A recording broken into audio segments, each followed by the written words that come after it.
Diálogos del pensamiento. ¿Qué puede significar más estar junto a la juventud con una clara conciencia revolucionaria y solamente se siente comprometida en una línea ideológica, política o en una causa? Para conducir un pueblo, la primera condición es que uno haya salido del pueblo. Sistema Universitario de Radio presenta Diálogos del Pensamiento, un lugar de encuentro para las ciencias sociales y humanas.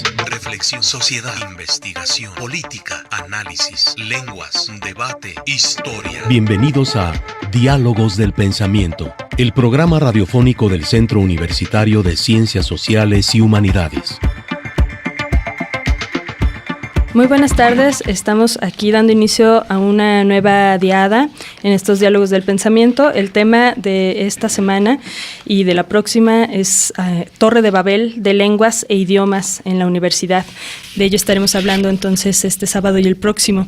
Quiero agradecer al equipo que hace posible esta emisión, en la coordinación al doctor Gabino Cárdenas, en la producción a Fabián Robles, a nuestros colaboradores Carlos Ramírez, Luz Cuellar, y en los controles el día de hoy a Omar Preciado.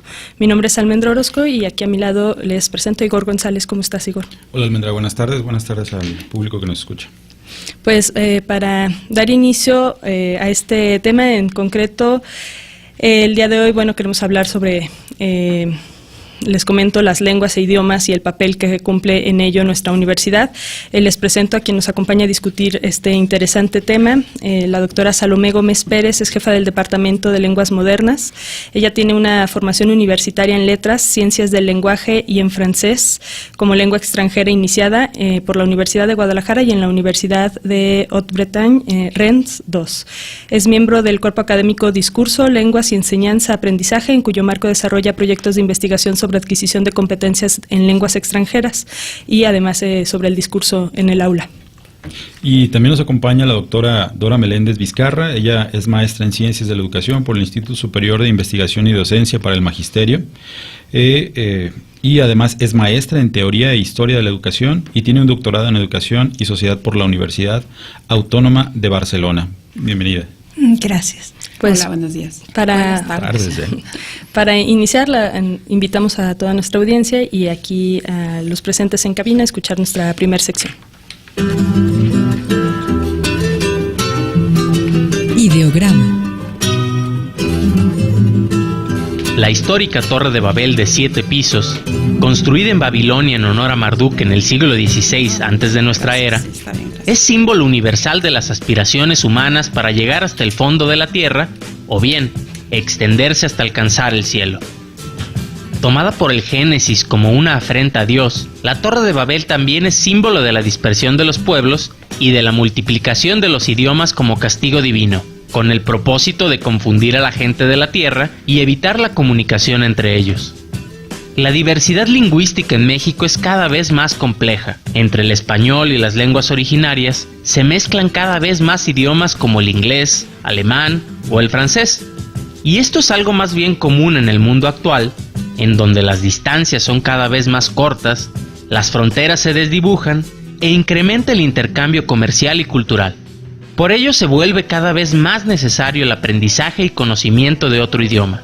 Esto no solo puede incrementar la competitividad laboral y mejorar el acceso tecnológico y a recursos informativos, sino que incluso desarrolla ventajas cognitivas y mejora el rendimiento escolar, ya sea por la utilidad que el conocimiento de otro idioma puede suponer, o porque resulta una experiencia social y cultural gratificante. Vale la pena indagar acerca de cómo busca responder la universidad a las crecientes necesidades de información y comunicación. ¿Qué recursos y oportunidades existen para aprender el idioma y acercarse a la diversidad cultural de otros países?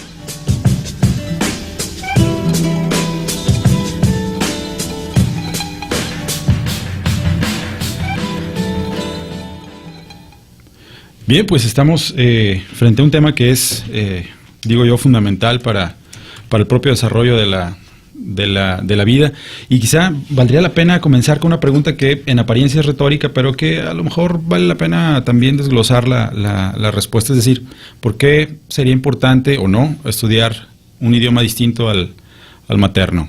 ¿Qué nos podrían decir al respecto? ¿Para qué vale la pena hacer eso? ¿O de plano no valdría la pena hacerlo? ¿Qué nos cuentan? Bueno, si nos instalamos o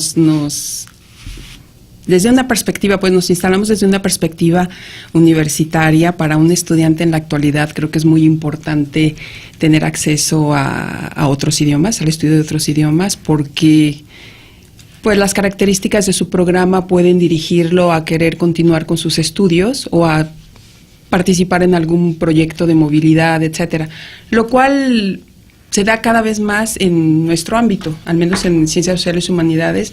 Cada vez ha sido mayor el número de estudiantes que participan en este tipo de convocatorias de movilidad, y mayor es el número de egresados que opta por continuar sus estudios de posgrado, para lo cual siempre se pide que se domine, este término es un poquito extraño, pero que se hable, que se entienda, que se tengan competencias en una lengua extranjera. Claro. Sí, yo quisiera agregar la cuestión de que ahora que estamos en un mundo globalizado,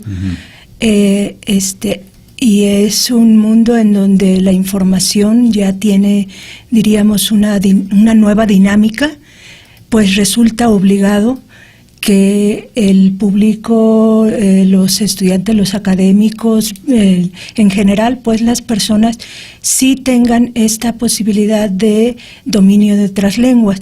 O sea, se consideran ahorita ya el dominio de otras lenguas competencias básicas, claro, para interactuar en este mundo globalizado.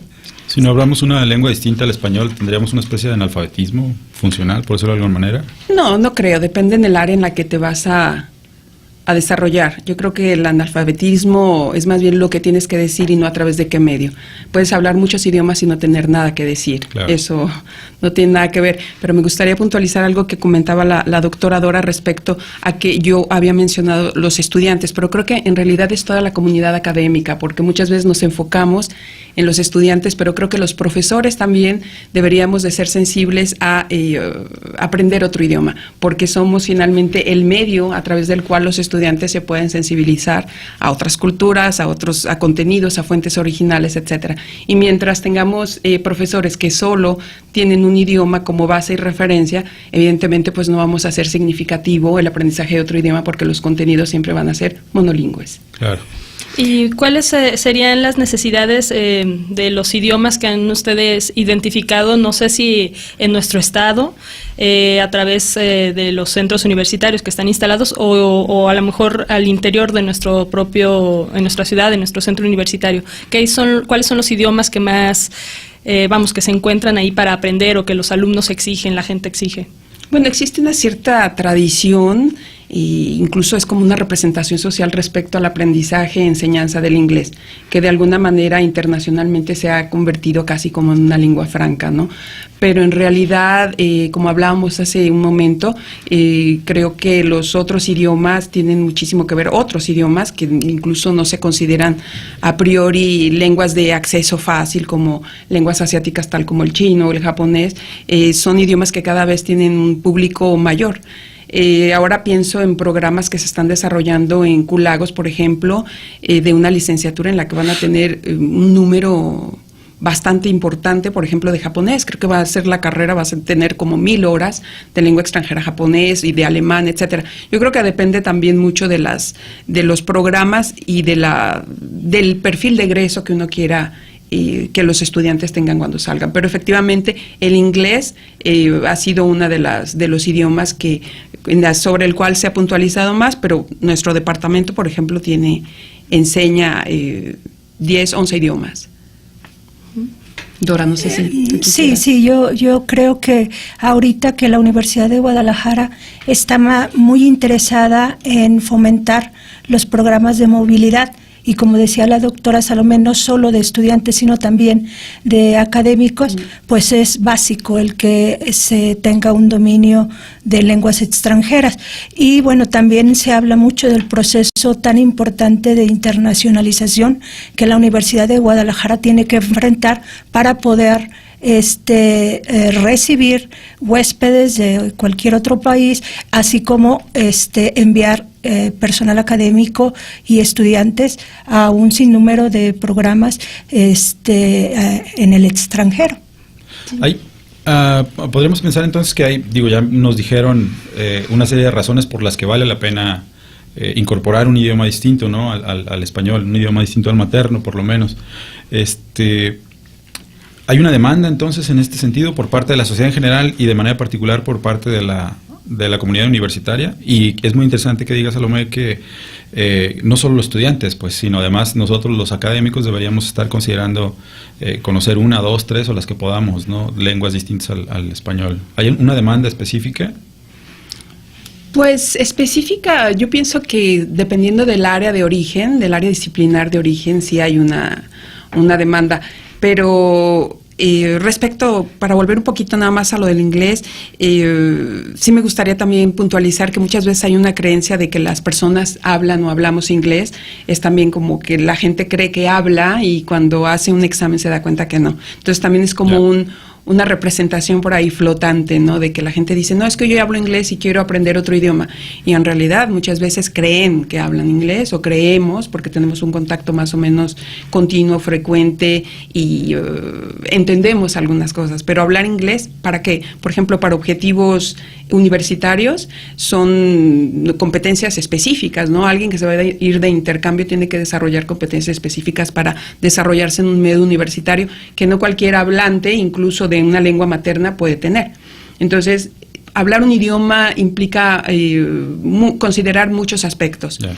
Respecto a lo que comentabas o preguntabas con la demanda, si había una demanda específica en idioma, pues sí, es eso, o sea, depende del área disciplinar de origen de las personas. Hay áreas en las que efectivamente son un poquito más sensible la solicitud, ¿no? Por ejemplo, tenemos, no sé, quizá comentábamos hace un rato que quizá los compañeros o los estudiantes de geografía son más sensibles a estudiar idiomas en las que hay, de universidades en las que hay, por ejemplo, convenios de intercambio, estudios, teorías, no sé, proyectos en los que ellos están interesados. Ahora creo que han tenido mucho contacto con el japonés y por lo mismo como que se han sensibilizado a queremos estudiar japonés, pero de alguna manera, no sé, comentabas de historia, ¿verdad, Dora? Sí, también que hay necesariamente una tradición muy importante de académicos y de estudiantes que desean aprender el francés porque saben que por décadas a la formación en cuanto a posgrado, sea maestría o doctorado, hay, diríamos, convenios con universidades francesas que pues tradicionalmente han servido para obtener estos grados y es específico.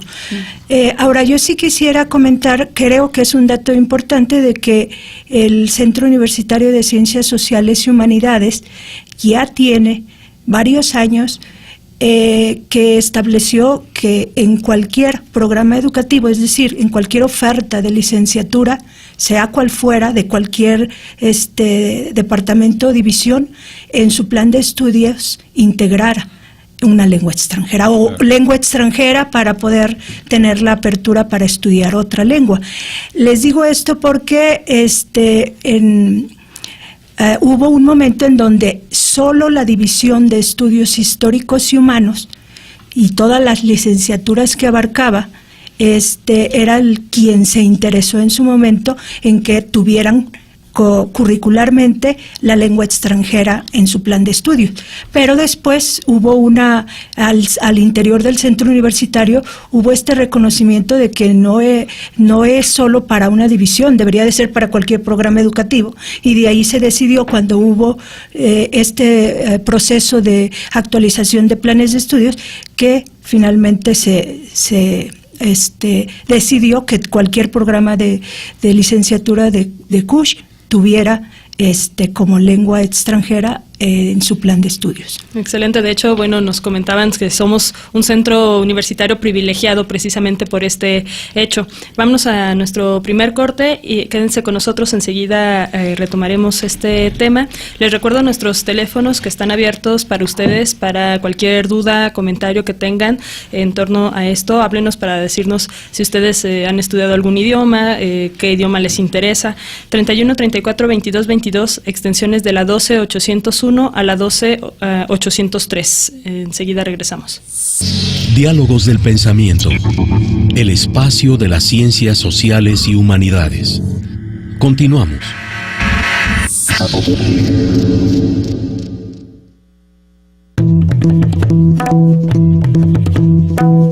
Parafraseando.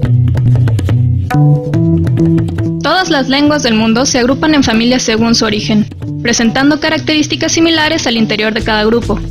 La distribución geográfica de las distintas familias lingüísticas es producto de diferentes procesos históricos que han definido su expansión y evolución, como las grandes revoluciones agrícolas o tecnológicas, la mejora de las técnicas de navegación, el imperialismo europeo y los consecuentes intercambios comerciales, el esclavismo, el colonialismo, la expansión de la actividad científica y tecnológica, las guerras.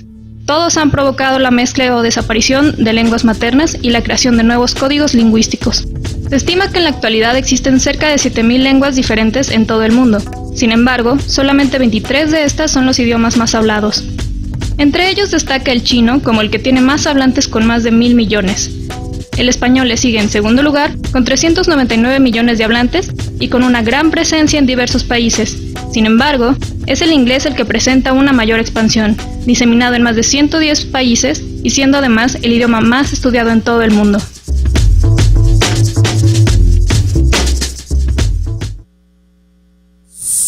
Diálogos del Pensamiento. Pues estamos de regreso, estamos platicando con la doctora Salomé Gómez Pérez y con la doctora Dora Meléndez Vizcarra, quienes nos acompañan desde el Departamento de Lenguas Modernas de nuestra casa de estudios, y había varias cosas de las que nos han estado conversando, que uno que se acerca desde el sentido común al asunto del lenguaje, pues quizá desconoce, ¿no? Y algo que a mí me llamó mucho la atención y que sí quisiera poner sobre la mesa es que, desde el sentido común, pareciera que uno observa o se relaciona con el lenguaje de una manera absoluta, pero tú hiciste, Salomé, un matiz muy interesante que no era así, ¿no? Sino que más bien, en lugar de ser un estado, hablar o no un lenguaje, un asunto binario, es más bien un proceso en desarrollo, ¿no? Y que tiene un arreglo interesante con los contextos en los que se habla, pero también con la relación que uno sostiene con esta cosa llamada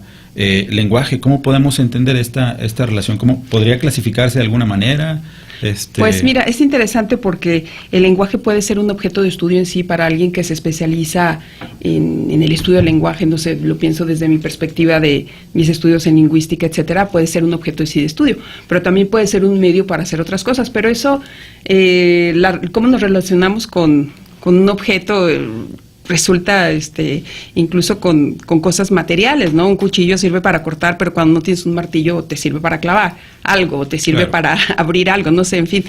El lenguaje, en este sentido, una lengua, la nuestra, la materna, nos sirve para desarrollarnos en diferentes ámbitos, y esos matices resultan de cómo la vas a hacer, cómo va a ser el medio, cómo se va a convertir en el medio para lograr algo.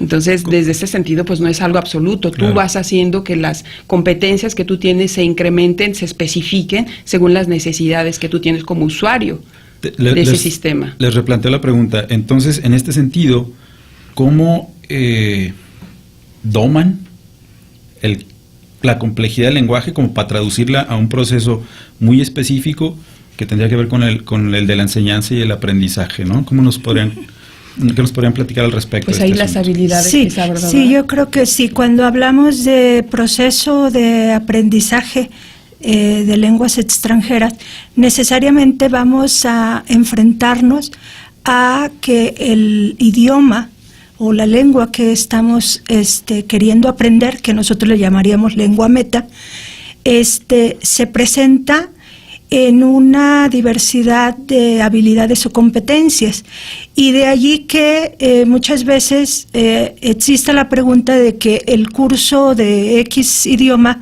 si enfatiza las 4 habilidades básicas de la lengua, y me estoy refiriendo por habilidades básicas el de la comprensión auditiva, la producción oral, que viene a ser tener la capacidad de hablarlo, pero también existe la capacidad de comprensión lectora y la de producción escrita. Entonces, obviamente, cuando se está trabajando en un proceso de aprendizaje de una lengua extranjera, habría que ver si ese curso está desarrollando las 4 habilidades, porque en ocasiones podemos encontrar que existe un énfasis en alguna o en algunas habilidades y no necesariamente las 4.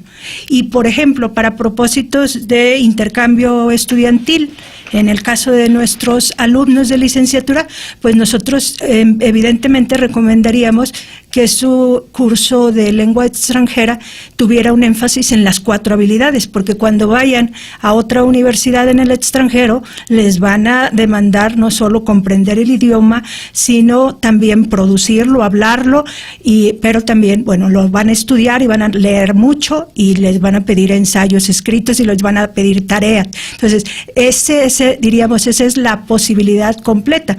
En otras ocasiones puede haber un curso en donde se dice, si tú quieres practicar el idioma, en este caso en la habilidad de producción lingüística, pues puede ser prácticamente cuestión de un club de conversación. Claro. ¿Por qué te interesa a ti eso? ¿Sí? El desarrollar fluidez, el comunicarte con cualquier nativo hablante sin mayores trabas, por decir algo.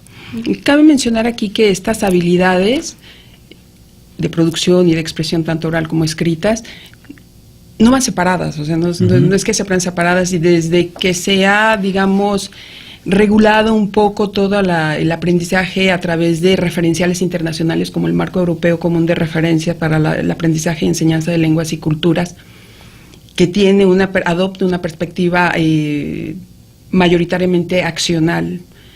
Se lleva al usuario, de entrada se le considera un sujeto social, partícipe de una sociedad con necesidades, no nada más de comunicar, sino de comunicar en contextos precisos. Pérez se considera que todo usuario de una lengua hace o aprende y produce, comprende, para resolver situaciones que él mismo en las que él mismo está integrado, en las que se inserta, por así decirlo. Y las situaciones pueden ser tan infinitas que, bueno, igual que las capacidades o las competencias y habilidades que se desarrollan para aprender un idioma, ¿no? O sea, claro. Desde este sentido, siguen siendo evidentemente el corte, porque, bueno, dentro de una estructura de alguna manera debemos de tener un cierto orden por unidades, y el corte sigue siendo en habilidades, pero las habilidades resultan o se procesan, funcionan de manera compleja. Todo tiene que ver cómo vamos a resolver las situaciones en las que el propio sujeto social, el que aprende el idioma, considerándolo así, a las cuales se enfrenta. Entonces no es nada más como que hoy vamos a escuchar, no sé, tal y tal cosa y lo vamos a tener que aprender. No, o sea, hay una necesidad en la que se toma en cuenta qué es lo que quiere el sujeto aprendiente, por así decirlo. Claro. Bueno, pues antes de irnos a nuestro siguiente corte, quiero decirles que tenemos para ustedes un paquete de libros sobre ciencias sociales que pueden seleccionar ustedes mismos de entre los ejemplares que tenemos en nuestras oficinas. Y bueno, ya nos están empezando a llegar algunas preguntas. Si ustedes tienen algún comentario sobre el tema del día de hoy, el aprendizaje de idiomas, pues comuníquense con nosotros y háganos sus preguntas y sus comentarios sobre el tema. Apúntense por este paquete de libros en el 31 34 22 22, extensiones de la 12801 a la 12803. Ya saben que también pueden ponerse en contacto con nosotros vía Facebook y vía Twitter. Búsquenos como Diálogos del Pensamiento, @diálogosp. Enseguida regresamos. Diálogos del Pensamiento, el espacio de las ciencias sociales y humanidades. Continuamos.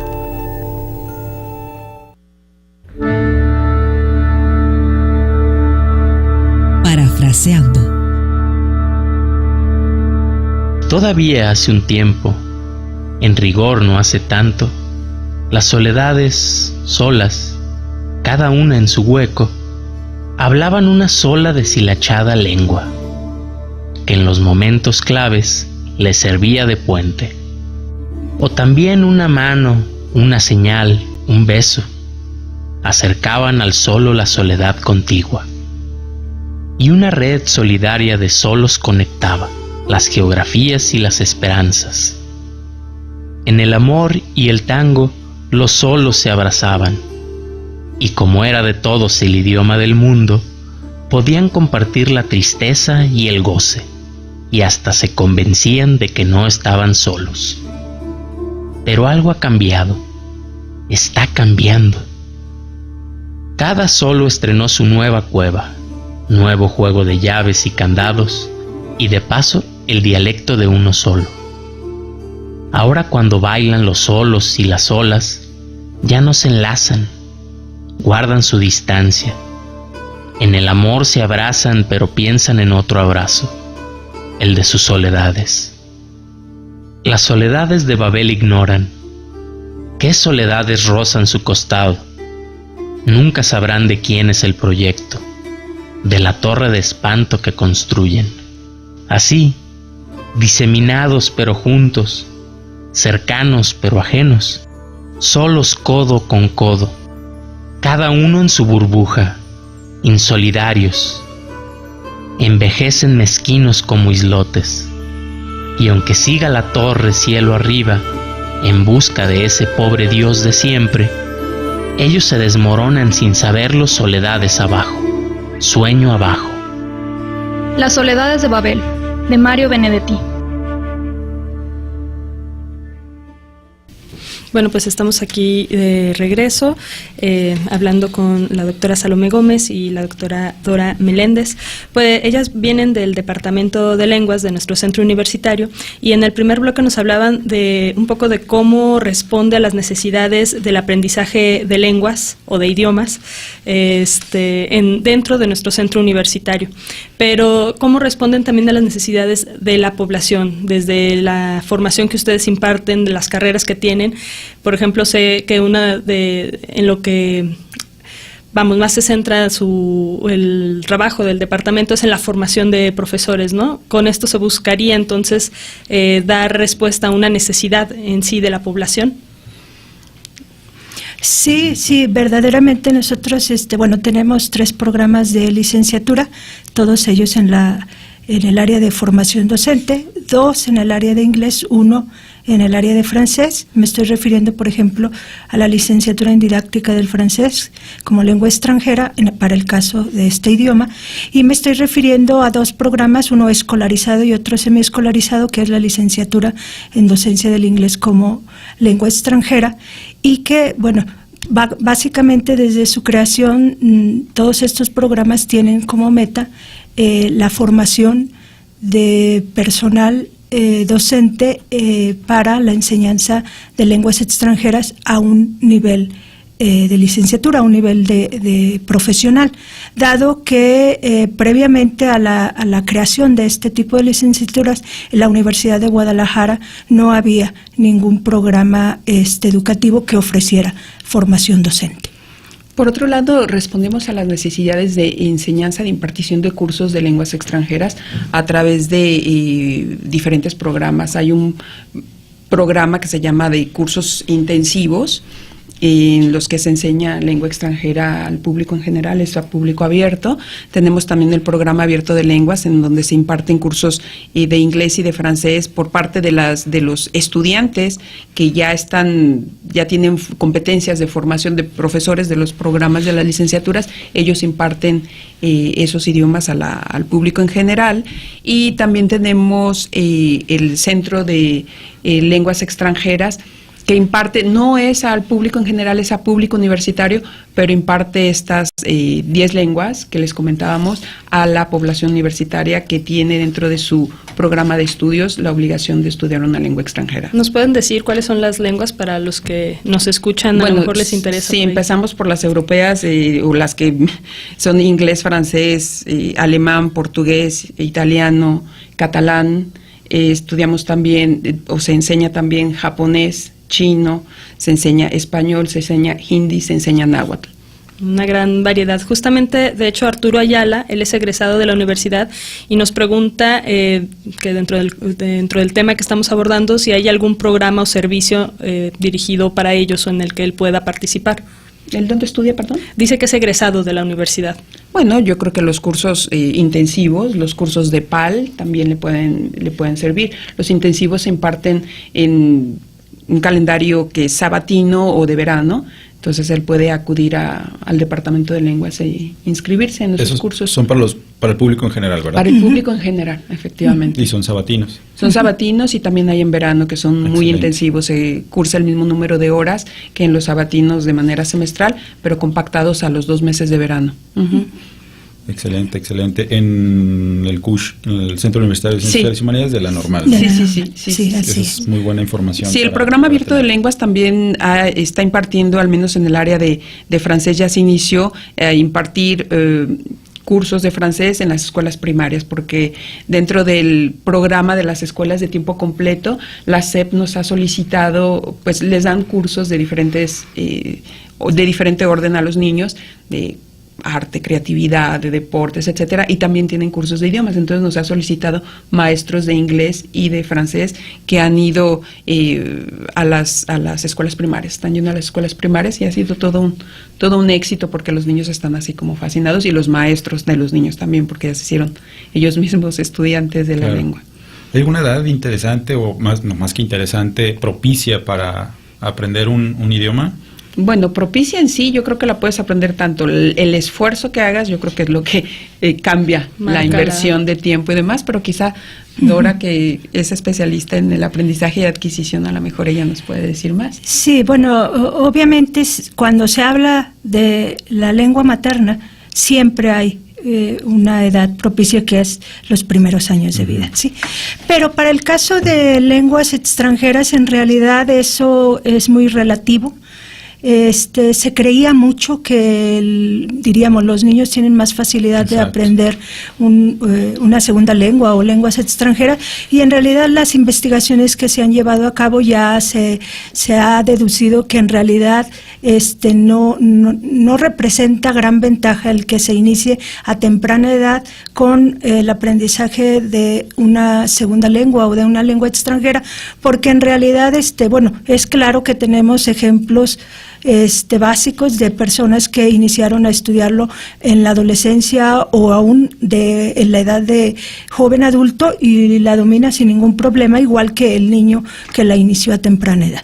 Claro está, la motivación es un punto clave, ¿no? Pero también efectivamente hay una plasticidad cerebral que permite que alguien pueda tener como desarrollar a nivel de su cerebro capacidades para aprender sonidos y reproducirlos más fácilmente, pero eso también lo hace un adulto quizá con un poquito más de esfuerzo, pero si está motivado, la persona puede aprender el idioma que quiera, ¿no? Y cualquier cosa, de hecho, casi. Sí, inclusive yo quisiera nada más agregar que estas investigaciones que se han hecho en cuanto a segundas lenguas y la edad de inicio del aprendizaje, si acaso ha habido una habilidad que sí se ha visto de alguna forma beneficiada, ha sido la capacidad de pronunciación, o la capacidad, esta cuestión de si se habla con acento o no, o si se intenta lograr un acento casi nativo hablante de esa lengua meta, ¿sí? Pero en realidad, pues tenemos que para aprender una lengua sería propicia a cualquier edad. Sí, la motivación, porque los niños muchas veces no están motivados, son obligados por los padres, claro, ¿no? Y los padres los llevan a cursos y demás y dicen, pero es que no habla, pues es que un niño es muy natural y si no lo necesita, no lo va a hablar. Obvio, en alguna parte de su cerebro ha de quedar eso, que lo hace estando en una situación, una vez más, de necesidad, pues producir el idioma, pero si no, pues muchas veces no. Ahora, los cursos y los espacios de enseñanza que nos mencionaron son presenciales. ¿Qué opinan de ahora también este incremento de aprendizaje en línea con las redes? ¿Funciona, no funciona? ¿Tienen ustedes algún también espacio de enseñanza en línea? Sí, de hecho tenemos cursos que son semipresenciales y unos completamente en línea. Yo creo que todo esto de las tecnologías se ha, por un lado, satanizado o por el otro santificado, en el sentido de que uno cree que va a reemplazar. No, yo creo que hay que sumar, y todo este tipo de dispositivos y herramientas y demás son eso, medios en los que podemos sumar. No, nada reemplaza a nada en realidad, o sea, todo puede ser aquí una situación en las que se sumen. Evidentemente las personas que van a impartir cursos que son en línea deben de tener también una formación especializada, porque son herramientas diferentes, el contacto con el público también, y por parte del estudiante es donde yo he visto que un aspecto muy interesante, que muchas veces uno cree que lo voy a estudiar en línea y súper bien fácil, y demás, ¿no? Es más fácil. Para los niños va a ser súper fácil porque ellos ya nacen con el teclado en la mano, etcétera. Lo hacen, pero con fines lúdicos. Cuando se trata de trabajar con fines académicos, se necesita disciplina, y alguien que no tiene disciplina con o sin dispositivos no va a aprender. No va a aprender porque quizá todos recurrimos a los dispositivos para otros fines, pero para fines académicos, todos los que hemos seguido cursos en línea, semipresenciales, etcétera, sabemos que requiere de una disciplina de tiempo, espacio y ciertas competencias incluso específicas, tecnológicas, que no cualquiera las tiene. Entonces, muchas veces los mismos usuarios que creían que iba a ser más fácil, como dices, Igor, al final dicen, no, mejor me voy ahí en clase y con el maestro y mis amiguitos y la pausa y el cafecito y tal, porque resultan ambientes y espacios que les resultan, que vienen a ser un poquito incluso como ríspidos, como álgidos para ellos. También esta cuestión de la disposición, ¿no? Hay quienes a lo mejor en lugar de socializar, quien buscaría estos espacios de el cafecito, lo que mencionas, dicen, no, yo en mi casa sola y le voy picando y a mi ritmo. Claro, sí, socializan en otro espacio, de otra manera, pero sí socializan, pero de otra manera. Sí, claro. Por ejemplo, aquí en redes, justamente Isabel Dorado, ella dice que quiere aprender turco y que lo estudia de manera autodidacta. Entonces, pues bueno. La motivación. Claro. Hemos tenido personas que vienen a presentar exámenes porque quieren entrar a un posgrado o quieren viajar en a partir de un convenio, etcétera, y que han estudiado de manera autodidacta y tienen todas las competencias desarrolladas y demás. Yo creo que la motivación es el gran motor de todo esto, ¿no? Si yo quisiera, por ejemplo, yo no estudio inglés, pero si quisiera certificarme de alguna manera el nivel de inglés que hablo, leo, escribo y oigo, ¿podría acudir con ustedes para hacer esto? ¿O? Nosotros no somos centro certificador oficial. Existen centros, existen exámenes certificadores oficiales para hacer eso, ¿verdad, Dora? Sí, bueno, generalmente sí hay instituciones en donde acude uno y puede ser evaluado en el nivel de lengua que te interese. En el caso del departamento, nosotros sí tenemos un centro de evaluación de lengua, pero más que todo son para personas, por ejemplo, que están por aplicar a un posgrado y les exigen una constancia. Generalmente, como es para propósitos académicos, la constancia la habilidad que se les evalúa viene a ser la de comprensión lectora. Yeah.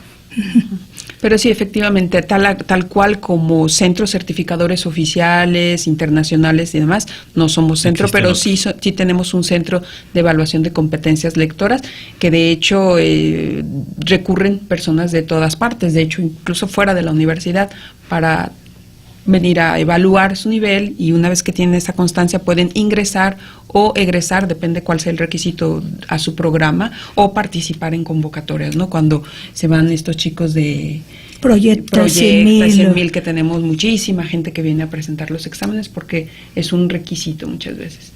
Muy bien, pues ya se nos está casi acabando el tiempo, nos queda un corte más, vámonos a él y enseguida regresamos. Diálogos del Pensamiento, el espacio de las ciencias sociales y humanidades. Continuamos.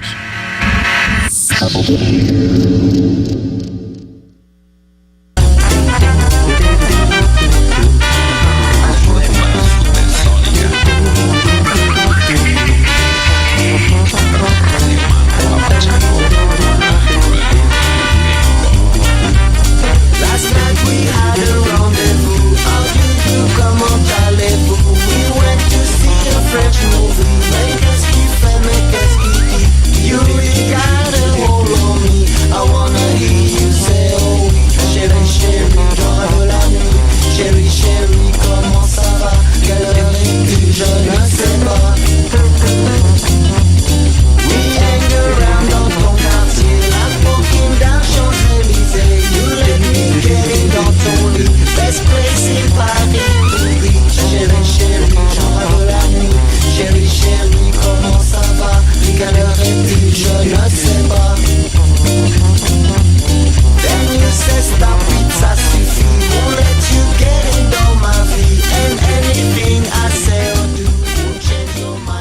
Claro. Así es. Lo adquieres Pues como algo ya aislado, nos sí. agarraron aquí en plena discusión, ya estamos de regreso. Pues aquí tenemos algunos comentarios de nuestra audiencia que me gustaría aquí comunicarles a nuestras invitadas. María Elena Ayala pregunta si solo se oferta japonés en el Q-Lagos y de ser así, ¿en qué modalidades?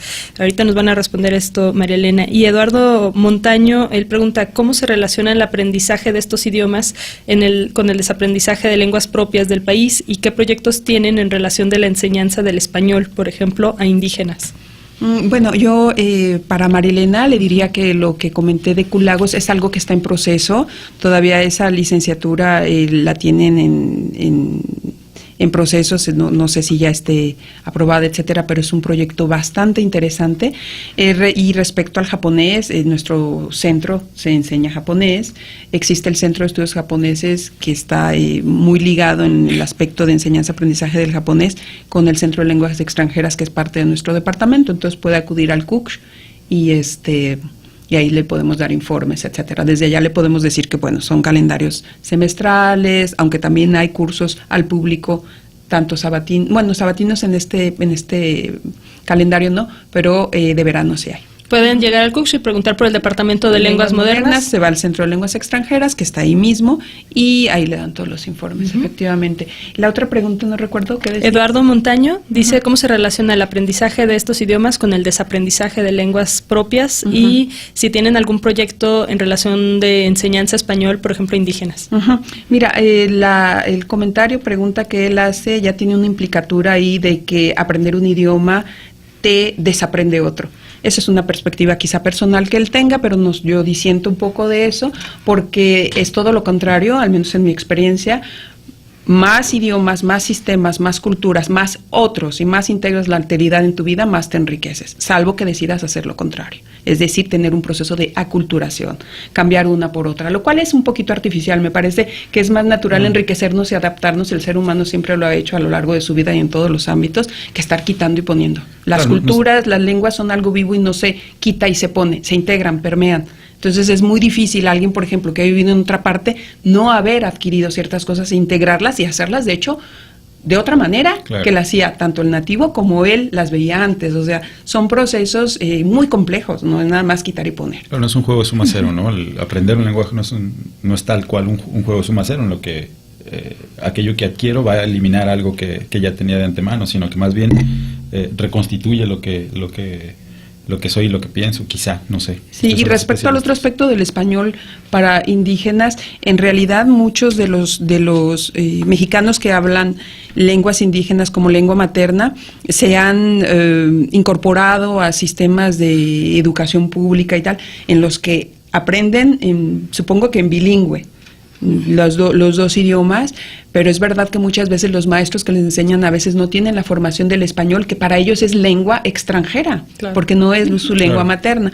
Actualmente me adelanto un poquito quizá las cosas, pero tenemos un proyecto nosotros de una maestría de español en lengua extranjera, justamente para formar profesores que tengan como finalidad enseñar el español como lengua extranjera, porque nosotros en el departamento partimos del hecho de que no porque seas nativo de una lengua la sabes enseñar. Entonces se necesita toda una formación y esta maestría seguramente los egresados responderán a esta necesidad de enseñar el español como lengua extranjera, entre otras muchas necesidades, porque tenemos una población extranjera cada vez más numerosa que viene a estudiar a nuestros centros y también eso podría ser una de las poblaciones indicadas para el español como lengua extranjera, y muchos de nuestros estudiantes que se van a otras partes y quieren enseñar el español como lengua extranjera, hacerlo aquí o en otras partes, entonces este programa vendría a responder a esas necesidades. Sí, yo quisiera nada más agregar un poco en este aspecto en el que yo también estoy en desacuerdo en que el aprender otra lengua pareciera que merma a la lengua materna. Y no, en realidad esto es un proceso más bien sumativo. Es decir, si uno ya tiene un código lingüístico bueno, entra a un proceso de aprendizaje de otra lengua, esto viene a sumar, ¿sí? Es decir, de alguna forma el que está queriendo aprender una lengua extranjera pone en juego todas sus habilidades y todo su conocimiento de su lengua materna. Claro. Y eso, diríamos, le beneficia para poder en determinado momento tener más elementos para dominar o ir avanzando en su proceso de aprendizaje de una lengua extranjera. Es lo que nos decís en el corte, ¿no? Que el adquirir un lenguaje nuevo tiene una dimensión sociocultural mucho más amplia, ¿no? Que así es. Si las cuestiones de cultura, las cuestiones sociales, de modos y estilos de vida, necesariamente diferentes al de nosotros, eso enriquece bastante. Y también tiene que estar muy sensibilizada a la persona que está aprendiendo una lengua extranjera, que no solo va a aprender gramática, estructura o algunas frases u oraciones para contestar ciertas preguntas, sino también está aprendiendo una lengua que implica un grupo de personas, una sociedad en específico, y que esa sociedad necesariamente tiene una cultura. Muy bien, pues ya casi es hora de que nos tengamos que ir. Quizá yo, como por mi espíritu pragmático, les pediría si nos regalaran un par de tips con respecto a qué podemos hacer si estamos tratando de aprender una lengua extranjera. ¿Cuál es la disposición que tendríamos que tener, que necesitaríamos para aprender una lengua extranjera? ¿Qué nos recomiendan? Pues yo creo que tiempo, ser responsables, evidentemente, y motivación, y tener algo que, retomando un poco lo que decía la doctora Dora, respecto a esta como perspectiva, sensibilidad, apertura, etcétera, porque existen muchos prejuicios lingüístico-culturales, no nada más para decidir qué lengua aprendo, claro. No, yo aprendo tal, o no, yo no aprendo tal otra, porque yo soy muy nacionalista y solo las lenguas nacionales, o yo no, y a mí me encanta el sueco y voy a aprender. Yo creo que una sensibilidad de apertura hacia las lenguas y culturas, pero no nada más lenguas y culturas, sino al otro, porque muchas veces incluso tenemos esos prejuicios lingüístico-culturales con las personas que no son de nuestra colonia, de nuestra región, de no sé qué parte del país y tal. Entonces yo pienso que la apertura, la motivación, evidentemente tiempo y seriedad en el estudio, e ir al Departamento de Lenguas Modernas. Claro. Sí, claro, y bueno, obviamente nosotros sabemos mucho que la cuestión de la práctica del idioma que estamos aprendiendo pues es súper importante, y obviamente las recomendaciones más básicas desde un punto de vista académico sería que lean mucho, que escriban mucho, que hablen si es posible, con nativo hablantes, que se enfrenten a programas de radio, de TV, películas en el otro idioma, ¿sí? Que no, en donde no esté como el subtítulo allí, que le esté, pues, incluso a veces yo digo interfiriendo el desarrollo de la otra lengua que pretende. Cierto. Sí, pero pues una lengua nunca es solo una lengua, ¿no? No. O sea, muy bien. Pues vamos cerrando. Sí, muy interesante. Gracias por acompañarnos. Les recuerdo que el próximo sábado vamos a dar continuidad a este tema. Entonces, no dejen de sintonizarnos en punto de la 1 de la tarde para despedirnos, entregar nuestro paquete de libros y pedirle ayuda a la doctora Dora con que seleccione un número del 1 al 11. El 5. Okay. Alejandro Gómez se lleva este paquete de libros. Alejandro, por favor, acude a nuestras oficinas. Nos encontramos en el CUCH. Si entras por la puerta 1, sobre Avenida de los Maestros, el edificio que te queda enfrente, el edificio G, que es el mismo de control escolar, por ahí por las escaleras frente a la librería El Kiosco, te vas hasta el último piso y adentro del Departamento de Estudios sobre Movimientos Sociales puedes encontrarnos de lunes a viernes, de 10 a 3 de la tarde. Te esperamos para recoger tu regalo. Pues muchísimas gracias a nuestras invitadas, la doctora Salomé y la doctora Dora, por habernos acompañado. Muchas gracias a ustedes. Muchas gracias, muy amables. Gracias. Pues nos escuchamos el próximo sábado, Igor. Hasta el sábado, Almendra. Hasta la próxima. Reflexión, sociedad, investigación, política, análisis, lenguas, debate, historia. Gracias por acompañarnos en una emisión más de Diálogos del Pensamiento, un lugar de encuentro para las ciencias sociales y humanas. Hasta la próxima.